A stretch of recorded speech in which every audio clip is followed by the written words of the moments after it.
Paul. September 1898. Just south of the Chilkoot Pass, Alaska-Canada border. Snow crunched under my boots as I walked around the idling mech, ledger in hand. The hip-high flatbed was loaded down with provisions, every piece of which had to be catalogued by my team. The prospectors waiting for me to finish my inspection shifted their weight and spat tobacco. I could feel their irritated stares. God knew they weren't the first with no patience for the Northwest Mounted Police's policies. "Get on with it," one of them grumbled. "Didn't come all this way to freeze to death while you boys take your time." I scowled, letting my wide-brimmed hat keep my distaste hidden as I continued to comb through the gear. Every man thought his team should be my priority, that his equipment needed to be inspected before everyone else's, and that every Mountie here, myself included, existed only to keep him from making his way north to the goldfields. I glanced at Constable Taylor, who was inspecting the joints on one of the mech's 8 brass legs to make sure they were mechanically sound. I was about to ask him how they looked, but, Hey there! This man needs help!" My head snapped up. A prospector was jogging toward the gates outside our camp.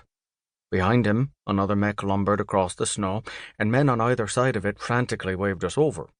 Swearing under my breath, I dropped my ledger on top of the provisions I'd been inspecting and hurried toward the new arrivals with Taylor. "Hey!"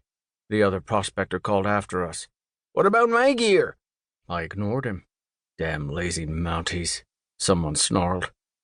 Taylor turned to, knowing him, shout at the man, but I grabbed his arm. "Don't pay them any attention." He jerked his arm away but stayed with me. "Ungrateful bastards." I grunted in agreement as we continued toward the gate. The men directed us to their mech, which was carrying far fewer provisions than the others outside the camp. It was, however, carrying a man. I assumed it was a man, anyway. The team must have wrapped him in every fur, blanket, shirt, and spare flour sack they'd had on hand, God bless them. "He's been out in the cold too long." One of them started to pull off the furs. "Damn near froze to—" "Leave him covered." Sergeant Lamb appeared beside me and quickly took charge. "Bring the mech this way, out of the wind." One of the men on the team released the brake, and the mech jolted into motion. The flat, hoof-like feet on its 8 jointed legs crunched on the snow as it limped in through the gate. A man walked beside it, keeping a hand on the front left corner and nudging it every couple of steps to keep the thing on a straight path. The machine must have fallen or run into something along the way and bent a leg. Most of the mechs were wobbly to a certain degree by the time they'd made it this far, and they'd be a hell of a lot worse after going over Chilkoot Pass. "Hey, they've got somebody riding a mech," someone called out. "After we've all been told to stay off the damn things."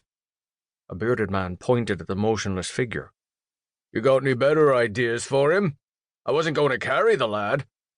My heart was in my throat as they maneuvered the mech around behind the building to shelter it from the bitter wind. If a man came in on a mech, then he couldn't walk. Prospectors had been warned since the beginning of the stampede not to ride on the mechs. They were just too unpredictable and were usually loaded down anyway. Every team who crossed the Chilkoot did so with a mountain of provisions. Even after these men had removed enough to safely carry them, the crates and cans that remained didn't leave much space. Not even for a man this small. He was young, and the blonde beard on his jaw barely covered his pale flesh. "Where are all your provisions?" I asked. The man gestured back at the northbound trail they'd just come up. "South of here. We've got men staying with him while we brought this one to you." Good, thank you. Most people would have left him to die out there. What's happened to him anyway?" He shrugged. "Don't know. We found him a few miles back, and the others with him said they thought he'd been robbed." "Others?" I looked around. "Who?" The man waved a hand in the direction they'd come from. "Long gone. They gave him space in their tent for a night, but they've all continued north." "Of course they have," I muttered.